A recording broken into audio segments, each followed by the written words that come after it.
Welcome to the Working on Wellbeing podcast by the World Wellbeing Movement. The podcast that allows you to be a fly on the wall during conversations with the world's leading wellbeing experts. I'm your host, Sarah Cunningham, and today we're going to be diving into how business leaders can be truly supportive of neurodiverse talent. And we're speaking to one of the world's leading experts on neurodiversity. But just before I welcome today's guest, I do want to take a moment to thank our series sponsor, S&P Global. The world's leading organisations rely on S&P Global for the essential intelligence they need to make confident decisions. S&P Global, powering global markets.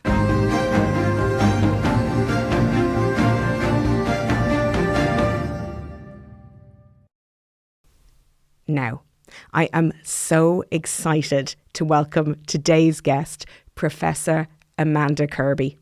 So Professor Kirby is one of the world's leading experts on neurodiversity and on how to create truly inclusive workplaces. She brings a unique blend of expertise, having worked as a medical doctor before pivoting into academic research on neurodiversity, and she's also an entrepreneur.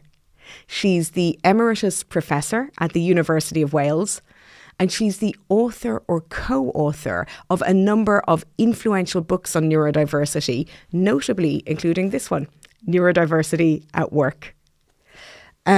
I couldn't be more excited to welcome you here today, Professor Amanda Kirby. There's really so much to cover. Of course, you're also an entrepreneur. You founded your own business, Do It, which I believe provides all sorts of tools and resources to support organisations and educational institutions with creating supportive environments. So, Professor Kirby, can I call you Amanda? You are so welcome. You can definitely call me Amanda. Thank you. And thank you so much for inviting me here today. Oh, well, we're so pleased to have you here today. And I would love to start. I'm always so interested in people's career journeys and how our lives actually inspire those pivots and transitions. And I believe that there was a very personal moment that actually inspired you to transition from being a medical doctor. Can you tell us more about that? Yes, well, I'm still a medical doctor. I've still got the qualifications, still maintain them. That's important. But yes, very much so. It's been a very personal journey.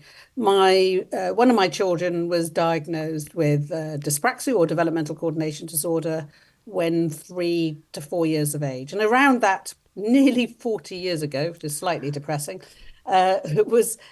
people knew very little about the DCD or dyspraxia at the time.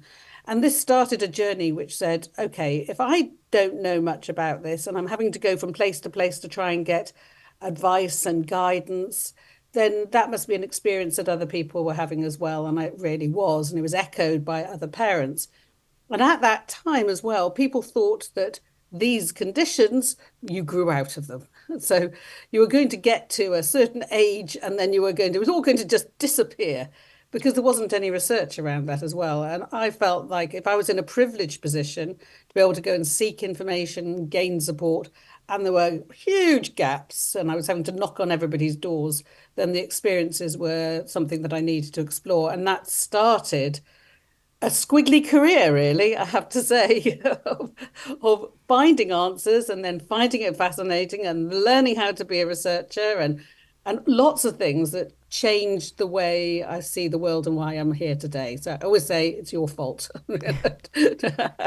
Not really. And then I realised my whole family's neurodivergent, and I realised obviously in the end that I was neurodivergent as well, but it took quite a long time for that to bubble up to the surface. Oh, and I love the term squiggly career because what I see is the most incredibly successful career. And is it interesting how those pivots and turns, or as you call them, squiggles, brought you to doing such incredible good in the world? I want to ask you about your research, but as you talk about your daughter and going back to when she was just 3 years old, what's your advice for parents listening who might be, in a similar situation with one of their own children now? Well, I have grandchildren who are neurodivergent as well, so life goes on as well. I think the first thing is see the strength in your children and see the things that they're interested in and find and seek out things that they love to do. I'm very fortunate. My three children love doing what they do, right? And a couple of them have had squiggly careers as well in that sense.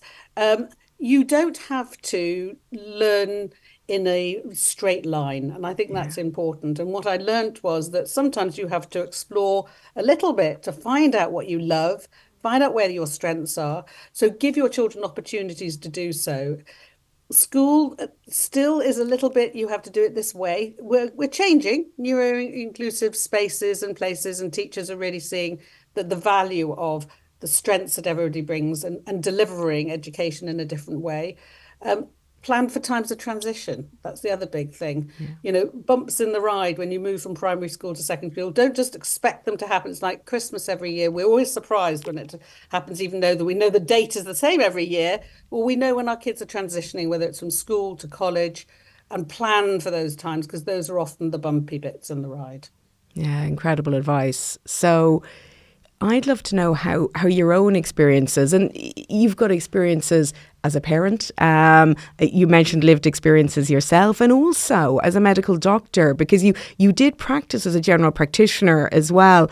How have all of those experiences shaped your work, your research, and I suppose the focus of it? Well, I think I go back to my training as a doctor, and I ran a clinical centre for 25 years. Once I left general practice, I set up a clinical centre where I brought professionals from different domains together, occupational therapists and physiotherapists and psychologists all together. So I think there's a strand that goes through my career, which is around communication. And that was something that I learned very early as a medical student, that 90% of a diagnosis is taking the history. It's listening, it's gathering information, it's not making assumptions. And actually that goes for everywhere, whether it's in a workplace or in education, or if you're a medic as well. Gather the information effectively. Don't just look at one part, but not take a whole picture. Understand that people communicate in different sorts of ways. So the fact that I might be talking, well, some people might be more effective writing. Some people might need time to process information. And I think the strand through all my career, because I've had some entrepreneurial moments. I run a .com company in the .com era as well, but all about health communication. I think the strand here is communication. When we get communication right, and we recognize that any conversation, any team working is around an interaction between different people, processing information in different ways and being able to articulate their thoughts and feelings in different ways. When we get that right, whether it's school or the workplace or an interview, we get the best out of people. And I think that goes from the roots of my career, which is listen and listen again and check for understanding. I mean, it's just tremendous advice. It really, really is. And I know we're going to be talking a little bit about creating inclusive workplaces. And, the best advice I ever got as a people leader myself was to listen. And it's something that I do really, really try to do. And as you say, in every aspect of our lives. Before we get into sort of focusing on the workplace, you've been doing research into neurodiversity and also working with neurodivergent clients for a while now. Have you seen recent research that excites you or recent findings that excite you in this field? The last 2 years with the City Guilds Foundation, we've been doing the Neurodiversity Index. 2025, we have the latest version of the index as well. So we've gathered information from employers and from employees about what is working and what is not working. And what I found was a lot of the research was very much around people who are autistic or somebody who with autism, this is this. People who are dyslexic are that. And the reality is, the first thing is people are not simple. We're very messy. And that people's experiences and the workplaces we work in, it will vary what's working and what's not. Because if you're working in an office or you're working in a factory, the setting's completely different. If you're a fire officer or you're a surgeon, the setting's completely different. So I found what was frustrating is a lot of the research has been quite generalized. So we get the headlines. This is the percentage gap where people are not being employed. But actually, in some places, there's like engineering, I think there's some really good advancement there. So what I think the research we've been trying to get is better understanding of lived experiences at all stages of the employment life cycle. What's working? What's not working? And what can we do? I'm a pragmatist because research is useless if it can't translate into practice and change practice. So I wanted to get those strands of lived experience. And last year in the 23-24 index, one of the things that I focused very much there was around parents. Parents who've got neurodivergent children who may be neurodivergent themselves, like myself, like lots of people. The apple doesn't fall far from the tree, right? So lots of neurodivergent people are going, oh, my child's now being diagnosed with XYZ. Oh, that could be me.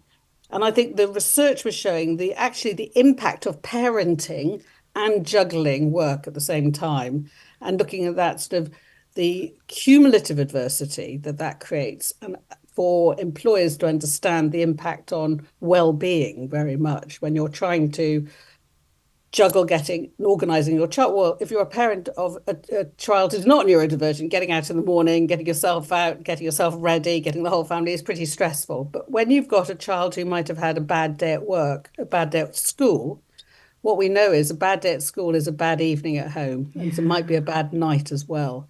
And that can have an implications for the whole family. And that was the research that really hasn't been explored very much till now. I think that's interesting. And then the other part is females. Who knew that about 50% of the population approximately are females, and what neurodivergent traits looks like in females compared to males? And I think that's been, over the last few years, a really interesting area of research showing how women and girls mask, they camouflage, they fit into social situations to manage and survive. But what we do is we waggle under the table. So we look calm on top, but underneath, and we take it home with us. And we also sort of leech at the edges. So we get up a bit earlier in the morning to do a bit of work, or we work a bit later in the evening to catch up. So people don't see our adjustments we're making because we want to show actually we're coping and managing, and that has an impact on our mental health and well-being. So I think the female research, really interesting, that's emerging now, and amazing that we're only doing this at this time after, we should have been, why didn't we? But we had a very male lens in the research that had been done. Which, of course, sadly is the case in so many aspects of medicine. Women are difficult to study because we have that monthly cycle, which makes it really difficult to study us. Well, and that's the other thing. So we see that in sort of ADHD is that dopamine and estrogen interact. We know that, right? And dopamine is very important. Dopamine functioning is important in ADHD. And what we can see when we start studying women who are really want to be studied, they're coming forward in droves. So if we only ask, we'll get, is that if we follow through the menstrual cycle, we see that actually when in the second half your estrogen drops and your symptoms go up. Well, that makes sense. Yeah. And also around the perimenopause, when our estrogen levels are going like this or waggling all over the place, we get a greater risk of depression, greater heightened rates of anxiety. So again, this double whammy that if you've got ADHD and you're going through the perimenopause, you're having that two hits at once. And understanding that is really important, because if we understand the mechanisms for it, we can do something about it. So what would you say? There will be people listening who will fit that category exactly. They'll be listening thinking, oh, that's me. What's your advice for those women who are listening and hearing that? I think the first thing is we're amazingly resourceful, but we're horrible to ourselves, right? I think that's the first thing. Sometimes we slap ourselves around the head and we don't go, you've managed till now. And the first thing is, but it might have come at a cost, right? And recognizing where you work, how you work your best, and being kind to yourself. It's a sort of trite phrase, but I think it's really important to say, though, is recognizing that I see quite a lot of women who will go flat out. They'll go yes, they don't know the word no, they only know the word yes. Say yes to everything to show that they're kind and they're enthusiastic, and then get completely knackered and burnt out, right? And then collapse, rewind, and go through the same cycle again. So stop and look at your behaviors and see what you do. And if you repeat, rest, repeat, redo, say, how can you change that? I think that's the first thing. What makes you tick? And I think of myself now in my 60s, and I think, gosh, I wish I'd taken this information 40, 20 years ago, because I think I think we do that because we think that's what you do. Yeah. That's what people do. So recognizing, reading up, being aware of what you do and why you do it, and recognizing and giving yourself time to recuperate. I think this is really important. So how are you building in the rest bit to be able to cope with the intense bits? And then think of the environment that works best for you in your workplace. I work a lot from home. COVID was a terrible time, but actually I was incredibly productive during that time because I didn't have lots of distractions. I wrote a book, did loads of things that was easier because I wasn't getting exhausted by the travel as well. I could hyper focus on the things that were really interesting. I also had things like fidget tools on my desk, and I could have a doodle pad beside me. I could stand up and move around. And I realized this sort of environment like this makes me highly productive, right? So so learn what works for you and then see whether it's possible for you to change the environment where you work in. Obviously, it's not for some of us. Some of us have to go and work in a certain sort of environment because the sort of jobs you do, or you don't have a choice. So we've got to be mindful of that as well. But if that's the case, think about the things outside outside work you can do that will make that better. Or even if it is a pad at work and a fidget toy in your bag, what are the things that you can do that help you? Or is it getting up and stopping? There's things you can usually do that adjust, which will help you wherever you are, actually. And again, all such wonderful advice. Some listeners will say, oh, but actually in my workplace, I'm being told I've got to come back into the office 4 days a week, 5 days a week. When I'm in the office, it's, quite noisy. It's open plan. It's easy to get distracted. How can business leaders better support neurodiverse talent in general? What are the sort of, I suppose, 3 most important things that organizations should be doing here? Listen. The first thing is, do you want to attract your talent and do you want to retain your talent? So that's the first thing. And if you want to get the talent that's out there, the first thing is ensuring that your recruitment processes are inclusive as possible. Yeah. You don't know who doesn't apply for your job. You don't know the best person out there that could be coming into your job because you don't give the questions out to everybody. You only give the questions out to the people who ask.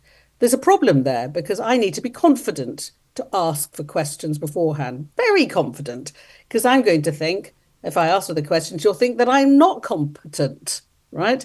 So making your processes as inclusive at all stages of the employment life cycle is the most important thing. It is cost effective and it's time effective because you're then not having to go, what do I do for Bob, Bill, Jack, Jan, Jim? Okay. You're able to go, this is what we do for everybody, regardless of whether you have a diagnosis, regardless of whether you're confident to ask, regardless if you don't know you have a diagnosis or you don't want a diagnosis. It becomes an inclusive approach and a universally designed approach. So that would be my top tip, is what works for one extends to many, and then it's the most efficient way because it becomes business as usual. And the more we can do business as usual, the more likely it's going to carry on for everybody. As soon as we have, for this person we do this and for this person we do that, people forget, and you can't expect managers or recruiters to be specialists in 100 medical conditions. We don't expect that. So why do we suddenly expect them to be experts in autism, ADHD, dyslexia, dyspraxia, dyscalculia, etc., etc.? So I think, and then there will be, with that, you're flattening the bell curve and you're including more people, but there will be people along with that, who will need very specialist support.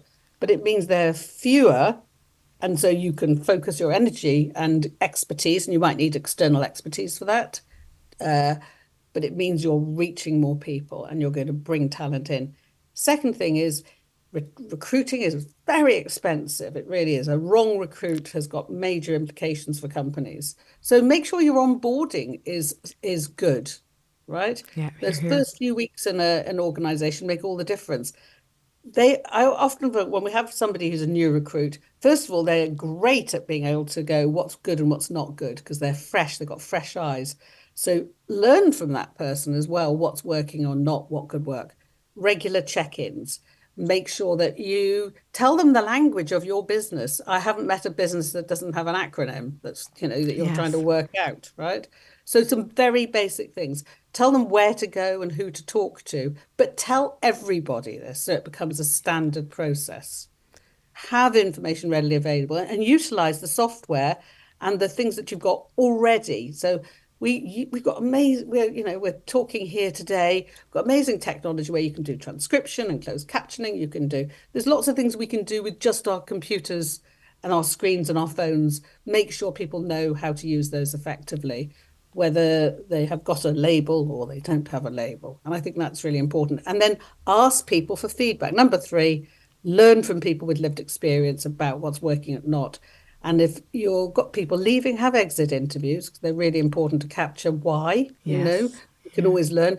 Create, if you're a bigger organization, have ERGs, employment resource groups, or ability or affinity groups, and allow that, because that's a safe place for people to pool their views rather than it being somebody having a bad experience and then it becomes that's the experience of people like that. Try to pool the experiences and then learn from that and keep doing that cycle, that sort of audit cycle. What can we do better? What's worked, what hasn't? And be critical. So, I mean, listening is really the clear theme of this whole conversation. And one of the things I've read you've talked about this before, is that actually when you listen, some of the adjustments are actually quite simple. So, there will be people leaders listening who will go, oh, I would like to change the hiring process, but actually that needs approval from the, chief people officer. There's things that are in control of, relatively new people managers. What would be the most simple adjustments that a people leader can make that are actually really effective? Well, let's go to the core of communication. It's a dialogue, it's not a monologue. So that when I speak, I have to check that you've understood what I've said. So usually we go, I've said it, so you should assume, you just assume the other person's understood it. So check for understanding. That goes for clarify. Because what actually happens often if you are, often we find people who are neurodivergent, I don't like saying lumping people together, but lack of confidence because maybe in education, maybe in a past workplace, it hasn't felt safe or things might not have gone so well. So there might be a help-seeking gap here. And what you see is that people who are confident will ask for help because they don't mind and they'll just ask for help and they're asking for clarification. So what I think is really important is regular check-ins. Often we find that if you're not confident asking for help, you don't ask for it, you battle on, often with really good intent, doing the wrong thing, but doing lots of it, right? You worked your socks off and you've done something, but it's not in the right format and it's too long or you've carried on too long and other people are waiting for it, but with good intent. So if you're a manager, check for understanding. Show what you want. So if it is something like a report, show something. If somebody's new to the organisation, show what a previous report looks like. Give a template so they've got an idea of it's 3 pages or 30 pages. It's likely to take you 2 days or 2 hours. So give some estimation of what's the expectation and regular check-in so that person can do that sort of water cooler talk. And I think that's the challenge when we're not always together, is that in a workplace where somebody's walking past and your manager's walking past, you go, oh, can I just ask you? Can I just check? We have those sort of water cooler moments that we can do. And sometimes when you're working remotely, and you don't have confidence, it's quite hard to go, can I have 10 minutes? Can I have 10 minutes in your diary? Because you're having to be sort of proactive to do that rather than informally asking. Don't underestimate the fact that asking for help is not easy, but also knowing how much help to ask for, because there's a sort of gradation there. Can you tell me this? Can you tell me this? No, I might as well do it myself, the manager's thinking, right? So there's a balance, but the more you can be clear about what I want you to do, when I want you to do it, what it's going to look like, to start with, to model that, that makes a really big difference. And then check for understanding. So the fact you've said it, you might have said it in, I mean, I've got auditory sequential memory problems. So what that means is, right, what that means is, if you ask me a 3-part question, I'll go, I can't remember I'll answer the last bit, right, because I can't remember the other 2 bits. I'm clearly not incapable. I think I've finally proven that over 60 plus years. Didn't think that in the early days, so that's an interesting reflection. But what I need is single questions. Yes. If you give me single questions, I can respond really well, right? So understanding that person's communication style or preference, as a manager, you have a responsibility to understand that. Yeah. To say, do you need time to reflect? Yeah. Do you want to come back to me in half an hour, right? Understanding your team, not those neurodivergent people versus these neurotypical people, but as a manager, understanding your team's communication preferences can be really helpful for engagement. So some people love in the moment, and some people I need the information before I need to think about it, then I can respond. So understanding those things helps. I think you've hit on something which I was thinking as you were talking, which is diversity of, we're all diverse, diversity of how people prefer to collaborate with their managers. So some people have a preference that actually they only want to check in with their manager once a week, and they want to be trusted and, you know, feel that they're autonomous and, you know, they're well able. And so there is always a risk of micromanaging. So what's your advice there? Should you maybe, you know, during that onboarding process, check in and ask them, well, actually, what is your preference? Are you happy for me to check in regularly with you, or do you prefer to work autonomously? What's the best way to get the real answer there? Well, I think the first thing is things change. So what's the answer today might not be the answer next week or next month. Yeah. And then you might need a regular check-in because it's a new project. Yeah. You've got new team members that have joined. Something's changed. So when you first start, I would go, let's try and meet for 5 or 10 minutes twice a week, 3 times a week. Let's look at if that's enough or not enough. So set some sort of pace, right? But set it for everybody because it's useful for everybody. So we'll have a team check-in. With my team, we have a stand-up twice a week, first thing in the morning to check in. But we know at other points, we can all check in with each other at other points, quite informally. So set some parameters so people know that if they've got something, so you can do things like, I'm setting aside 10 minutes on a Friday. It'll stay there. If you want it, just let's join or drop me a note and just say, I don't need it. But you've allocated, so you've got a sort of a pocket of time. I love when time is given back to me as well. So as a manager, when somebody says to me, I don't need to meet you, it's like, oh, I've been given 10 minutes. So, you know, it's usually not a wasted moment by anybody's. Yeah. So I think you need set times and informal drop-ins, and then a means that if you needed additional to that, what's the mechanism? So, and be clear. This is, again, it's setting some rules. Set the rules, and then you can start to break the rules. Mm-hmm. So then you can go, well, actually, we don't, look, let's have a look. Twice a week seems to be too much, doesn't it? You know, should we do once a week and see? But if you need that other session, give me a shout, right? Mm-hmm. We've got that flexible session.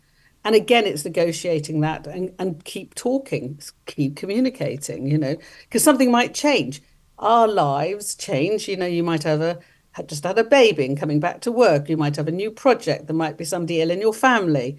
You might have come back and been off with COVID for a week and come back. You know, three new team members that are changing the dynamics in the team, and you were communicating really well with the old team members, but you're not getting your, it's things are going off in the ether and not being understood.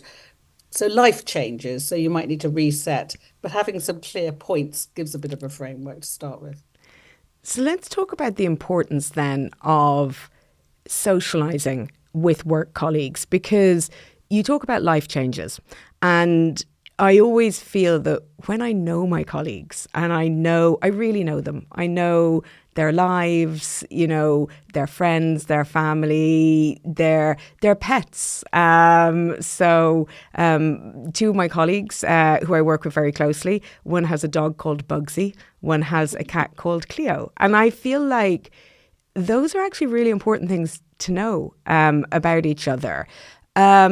In a hybrid remote world, you're shaking your head. Maybe not so important to know the pets' names. I think it varies because, some of us want to share our pets' names and are very happy to do so.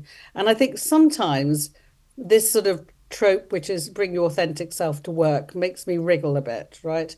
Because I have authentic selves, right? I am a grandma, I'm a mum, got a work colleague, I've got lots of selves, lots of personas, and I don't want to share all my personas with everybody at work, right? There's parts of my home life with my friends and family that I think are actually my life, and I don't need to share it all. So, and it's not that I've got anything to hide, right? I'm not a woman with 17 cats, okay? So, but I think there are things that sometimes that, first of all, it's hard to define what that is. And if you're neurodivergent, the interpretation of what is bring your authentic self to work, share everything about you, what happens then sometimes is people share too much. What have they done at the weekend? In a way that might be too much sharing, oversharing. And the problem with that is that once you come out, you can't go back in. And people change the view of you, whether they show it or not. They go, well, that was weird, right? To somebody else, right? Oh, I'm not so sure about him or her or them because of what they've said. And so I think we've got to be really cautious about going, tell everybody. And I'm a sort of ambivert, right? Outwardly quite sociable. I can be an outgoing, speak to 1,000 people in public, but actually I think I'm quite introverted in many ways, and would behave quite differently with my friends and family that I've known for a long time to work colleagues. And I think sometimes the sharing all is a little bit too much. And I think it's difficult to interpret. If you're neurodivergent, I think the main point is those things are difficult to interpret and they can create negative impact on you. And you don't know that till you've done it. Yeah. And I very much hear what you're saying and it makes sense to me. I suppose one thing, would love your thoughts on this. People leaders do need to be accommodating and do need to flex their style. So for instance, understanding if somebody has small children and they need to be able to leave work at a certain time to, pick their kids up from school, or if somebody has maybe an elderly parent who they're supporting, who they live at home with, or a health condition, or any number of life events that are going on. And it can be difficult for people who are very private to share those things. But if they don't feel safe in sharing them, then their people leader doesn't have the knowledge they need to be able to flex and support. What's the balance here? So I think we need to recognise what are neurodivergent biases. So generally, I think all those examples are really pertinent. If we're looking at neurodivergent biases as well, is that not everybody wants to go to the Christmas party or to the annual, conference, but might do it in a hybrid way, because it might be that the traveling to it's not just the meeting, right? Yeah. It's the, what do I wear? Where do I wear? What do I say? There's a dinner and they say it's informal wear. I don't know what informal wear is. Is that flip-flops and a pair of shorts? The interpretation of all of that can create. And I think people underestimate the stress around all of that as well. So what can you do as leaders is give information and options, and to recognize that what might be seen as a leader activity, and also if you turn up, you're more likely to become a leader. If you don't turn up, you're less likely to get to progress in the organization, is look at what do good managers need to be? What do good leaders need to be? And I think we're thinking about leadership as well. We need to be empathic. We need to understand that there are going to be in everybody's lives things going on that, like you said, you might have somebody you're looking after, up, down. You might be in the sandwich generation trying to balance both. That going out to a very noisy event might be really anxious making, but you're not unfriendly. You're not committed to the work, but that bit of working constantly and hard in work, going out after work might be just too much and you need time to rebuild. Yeah. So I think for leaders, looking at your biases and saying, because you've been successful in this domain, maybe other people aren't being as successful as they could be because we're having the same neurotypical expectations. And the more that we have that conversation, which is, let's just recognize that and give options and not go, if you don't, that's a black mark on your name, right? That you're seen as you're engaging well in work. You, for some reason, you want to share or not, you don't want to come. That's not seen as you're disengaging or less capable. Absolutely. And having options is so key. And I think it's so key for, all types of diversity. Many people don't drink alcohol, for instance, for many, many reasons. And so one of the things which I've always felt is that, work social activities shouldn't always revolve around drink and food, and that there should be other ways. So again, listening, asking your team, how would you like to come together as a team? What would work? Yeah. I'm not keen on forced jollity. Yeah. Really, personally, not keen on forced jollity. I like people, but not too many of them all in one place, all in one time. When actually you've got things in common in work, but in a social situation, you may not. So that's your different personas. What you've got in common is your work. And you may be uncomfortable because, maybe you don't drink, maybe you have certain dietary restrictions, and this puts pressure on you, and then it's hard for you to feel relaxed in those situations. So choice, absolutely. Choice. So choice and listening. We've talked a lot about supporting neurodivergent talent in the workplace. But let's talk earlier in life. What can schools and universities do to really support young people who may be exhibiting sort of, neurodiverse traits, may not have had a diagnosis yet? What's the role of schools and universities here?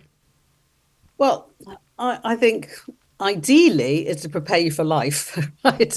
And to prepare you for the next stage. Because what happens is from primary to secondary school, we've got increased executive functioning demands. So planning, organisation, time management. If you think from primary to secondary school, you're not in one class, you're in several classes. You haven't got one teacher, you've got several teachers. Next big leap, you go from secondary school to college or university, you haven't got your parents with you to pack you up. Usually you've moved away from home. Your executive functioning demands have gone up hugely, right? Having to manage socially, educationally, financially, a whole range of things. And each of those leaps where executive functioning goes up, we see people falling over and tipping over at those points. And the same goes when you go from education into the workplace, because you've got to now manage your work, new colleagues, new work environment, learning things. You might be training on the job as well, commuting, managing home, managing relationships. It's just more of, isn't it, as you go through life, more demands on you. So I think one of the core skills we can start very early on is executive functioning skills. So teaching things like planning and organisation and time management, you can start that I can start it with my 3-year-old grandchild and get him to just sort his clothes into colours, into baskets, to put things away. That's putting your books away, right? Cataloguing, that's cataloguing. We can teach things like time estimation. So you've got 5 minutes to put everything away. Can you do it in this time? So we can teach those skills from a very young age, and then you can extend them so that when somebody leaves and moves to the next transition, they're ready for their next bump. And that's useful for everybody, particularly useful for individuals who are neurodivergent, because those, whether they've got dyslexia or ADHD or autism or a combination of any of the above, executive functioning is often a problem. And the other bit in that mix is emotional regulation. So well-being. So when demands go up and you're not prepared for it, like all of us, so we're going somewhere, it's new and there's new people and new things and all of those, we become more anxious. And what we know is that individuals who are neurodivergent get even more anxious because we're trying to juggle even more balls in the air, right? So helping people from a young age deal with their emotional well-being. When I feel this, how do I act? What do I do?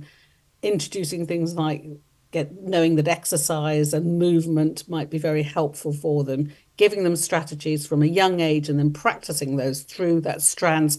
So at this time when if I'm not coping, I recognize I might not be coping. So it's no good to wait till you're not coping. That's a bit late. So when we're going up the curve, I recognize, I know that my neck's a bit tight, I get a headache, recognizing what those signs are early, knowing what can I do to prevent those things will have a massive impact throughout life. And I think and then things, like you said, most adjustments are not expensive. They're really not. And these are fundamental for life. So there will be a strand that can go all the way through education and into employment. And again, I mean, everything you're saying makes a lot of sense. I have a lot of empathy for teachers. I feel teachers have a really busy job, quite a thankless job, to be honest. And we won't get into the fact that they don't get paid enough. What can teachers do when they might have a classroom of, 25 children? How can they, within their sort of day-to-day routine, better support if they're observing that a child is displaying traits like this? So I think I agree with you. I think teaching is I find it amazing. You go to work every day and you're trying to manage a class of 30 pupils, and you go back the next day. So I always find it extraordinary that you keep going back, And I see some amazing teachers who just understand and tune into the kids they've got in their class. And when they see that, you can see these children thriving. First thing is recognizing any behavior is a manifestation of communication in a different form, right? Kids are not inherently naughty or bad. And so recognizing that when a child behaves in a certain way, whether that's withdrawing or overtly annoying other kids or annoying the teacher, maybe they can't sit still, maybe they're impulsive, they're not doing it usually with intent, okay? They're not doing it usually with intent. It's a marker or a sign of distress, really. So I think that's the first thing, is try to understand why here, why now. And if you're seeing a repetition of behaviors, that's useful. When I see this, they do this, is a useful thing to do, to have a look at. And every time, if you hear yourself saying, every time I do this, they do that. Right, what is it about every time? Right. So can you recognize a pattern that says every time we do writing, they kick up a fuss and they start fidgeting and moving around, or every time we do spelling, they start they mess around with the child next to them and they, start doing stuff. So every time, so look at patterns. Goes back to my medical school training, gather information. Yeah. Gather information because that helps you to problem solve. Is it every time in maths, but not every time in French? Is it every time? So is it to do with language so you can problem solve? That helps. Right. So ask other people, gather information, ask the child, every time I ask you to do this is difficult. Is that hard for you? Tell me a little bit about that. The other bit is you've got a group of 30 kids. That child is not going to be the only child with those challenges.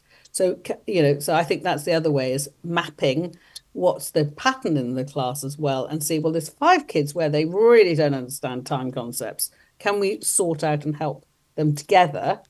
And that's an economy of scale, really, so can we do some general training around that would help those 5, and that helps that one child with the other 4 as well. And I think that's useful, because I think they are time poor and under huge amounts of pressure. And we've got a computer profiling system that's used in schools that can gather that information and do some of that mapping, because otherwise, one by one, gathering the information, getting the parent information, getting the teacher. Important for girls, we talked about girls earlier. Girls often exhibit, I'm dreamy, I'm looking around, I'm compliant, so very pro-social behaviour. So they're often there not being troublesome, but not optimizing their talents. So sometimes for a teacher, find out what's going on at home as well, because you might find that they're great in school, conforming in school. When they go home, everything blows up, right? And the parents are seeing a very different picture. So I would go back to the principles from the beginning of this: is gather information, look at patterns, and then see where you can target help. I think that's important, not by label, because I think if you go dyslexic kids get this and autistic kids get that, you're going to get it wrong. Now, it's interesting you say not by label, because, of course, we're all multifaceted, and, there's no sort of one label. Very often, things co-occur, I suppose. But one thing which has been in the media a bit is that in many countries, and including this one, there's quite long waiting lists for diagnosis for ADHD, autism, etc. What's your advice to both adults themselves who are looking for sort of later in life diagnosis, which of course we're seeing a lot more of now, and for parents of children who are struggling to get a diagnosis? I think the question I would ask is the diagnosis of what, right? Because what we have is diagnostic biases. So there are pathways. So we see more people saying, I want a diagnosis of ADHD. It's become popular. I never thought ADHD would become popular in my career, but it's talked about much more than it was 20, 30 years ago. It was there and around, but it was seen as deficit and disorder rather than seeing of potential. And I think the sort of framing has changed. People are seeking diagnosis of autism. Yet, all you said about co-occurrence or overlap, all these conditions, autism, ADHD, DCD, which is the international term, developmental coordination disorder, the international term for dyspraxia, developmental language disorder, 3 times more common than autism, but most people haven't heard of it, right? The Cinderella of the neurodevelopmental world, tic disorders, dyslexia, and dyscalculia, right? So you've got 7 neurocognitive common conditions. There's lots more than that. Yet the pathways to diagnosis are very biased. So there are more paths for some because there's greater awareness, and for others there's not. So the first thing is stop and go, why do you want a diagnosis? Because sometimes we're going, well, if I get a diagnosis, then I'll know what it is and I'll know what to do and everything will be perfect. Well, that's not always the case. Because in the workplace, generally, you do not need, well, not generally, in the UK, you don't need a diagnosis for workplace adjustments. You do not need a diagnosis for workplace adjustments. So sometimes we're going off getting an assessment, thinking, now I've got the ticket, what are you going to do? The problem with that is that you've gone for a ticket because you've seen one professional. And what the professional's done is looked at your arms and forgotten the rest of your body, right? So they've gone, yeah, bruise on the left arm, okay, ADHD. But in fact, that person's got, is an amputee, that there's a whole load of things missing, right, that hasn't been considered. So what happens then is they come back into work and they say, oh, I've got ADHD, and they're given noise cancelling headphones and some fidget toys, because that's what we've got in my cupboard, whatever, right? And they go, well, that's not working. Because what they've done is supported a bit, not very well and not very accurately, but not considered the other neurodivergent traits that co-occur.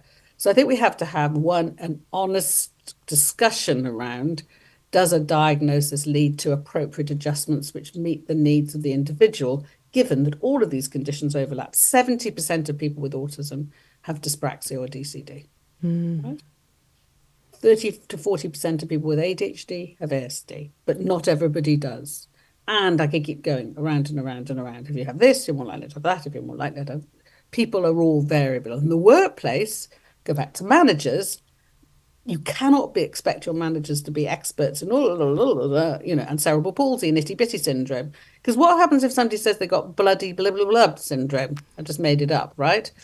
And they could, because they could have 5, 6 conditions plus ulcerative colitis plus asthma plus bunions, right? What's the manager going to do now? They're going to have the same, they should have the same conversation, whether somebody comes with ADHD or somebody comes with autism, than if they come with blah, blah, blah syndrome, right? Which is, tell me what that means for you. Tell me what works. Tell me what doesn't. And the problem with that diagnostic pathway is some people are coming along with a diagnosis they had 20 years ago. That was the one that was being given out at the time. It doesn't mean it represents that person's needs. So I think we have to have some, that's not to say, I'm a medic, right? Not to say that gaining some diagnosis is important for intervention. Children with speech, language and communication challenges, speech and language therapy can be incredibly helpful. So I think it's going back to what's the challenge and looking at the right pathway, not what's the label, looking and thinking that's the solution. And we've just been doing a piece of work looking at ADHD diagnosis across the UK in children and adults, showing 10 times variation on who gets a diagnosis and who doesn't. Now, just stop and think about that. We've all got the same recipe book. We're all interpreting the recipes very differently. So I think we've got to stop and go, how do we meet the needs of children, young people, adults? And for parents, it can be very frustrating because we sometimes think we need the ticket to get the help. If we don't have the ticket, we won't get the help.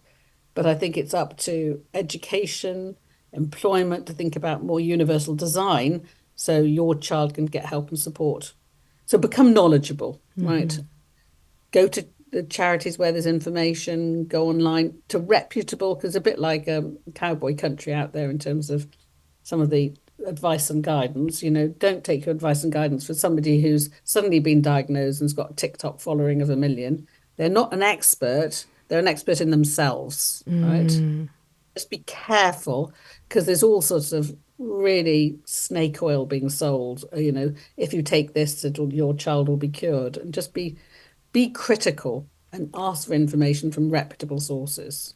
Let's talk about the TikTok phenomenon. And you said earlier, I never thought ADHD would be popular. Now, I'm sure, many people who are dealing with, ADHD traits like anxiety and other things which are not enjoyable, are not necessarily enjoying the fact that, it's having a moment on TikTok.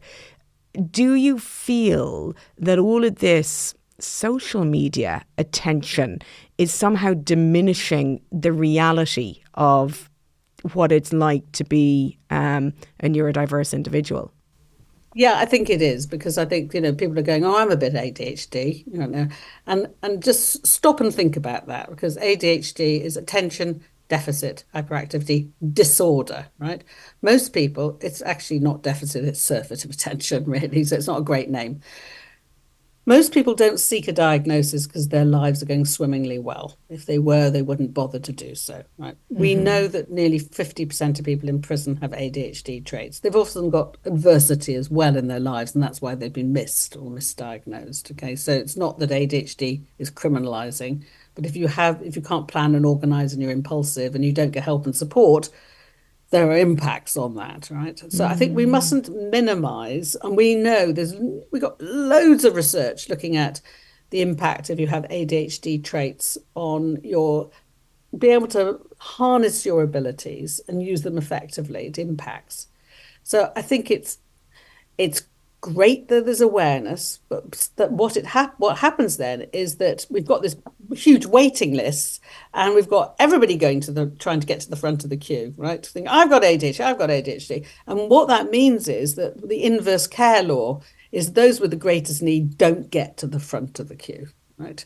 Because the queue is now very, very, very, very long. And if you don't shout loud enough, or you don't know there is a queue, or you don't know there is a path, you don't get your needs seen. You're way back at the back now. There's no hope at all because we're now being swamped.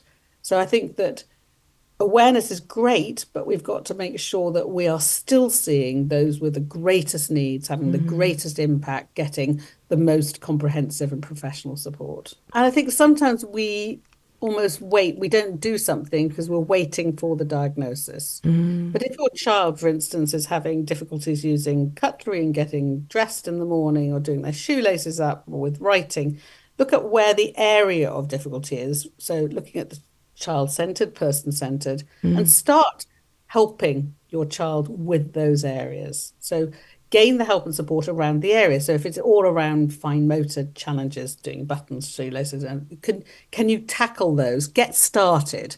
I think the bit is you can get started, and most of those things are a sort of do no harm approach.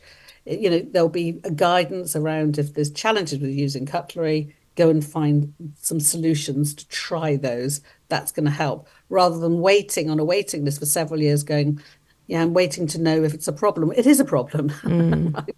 Yeah. The diagnosis confirms it's a problem or challenge for your child, but it doesn't mean you can't get started and ask, as you say, ask for help. I remember years ago when my son was first diagnosed, and at the time the Dyspraxia Foundation in the UK was just starting up. Sadly, it closed. But I found I got lots of support from other parents, you know, just some practical support. So, you know, the school gate, parent groups, there are places where you in a workplace, it might be an ERG or an ability or affinity group, might be also able to signpost you to resources and people in your area. So tap into who's around as well to gain support. Look, wonderful advice. I do want to finish with a bit of a rapid fire round. And I'm going to start with, what's your daily ritual to look after your own well-being? Right. So, good thing is, the bad thing is I wake early, but I find that when I wake early, it's a time of writing. So I often do my writing sort of at 5 o'clock in the morning, right? But I find I've got clarity of thought and I can write very quickly. So that's the first thing. And I enjoy it. So that gives me pleasure.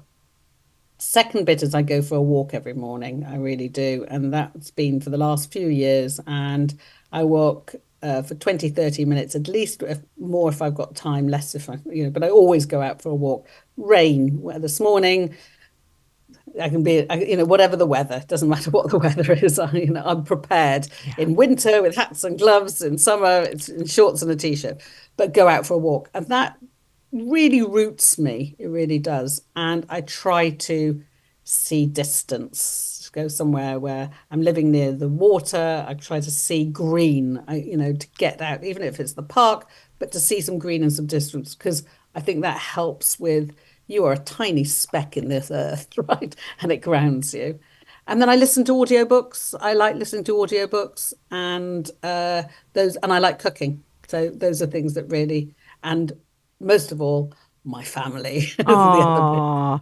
So, which I should have probably said first, but in my routine, and then usually they all call me and we have conversations throughout the day or at the end of the day. So my family roots me as well. Oh, so you've brought up two other rapid fire questions. What audiobook do you recommend? I have about 27 on the go. So I have something which is like not a book, which is fiction. So I'll have something that I'm listening to usually.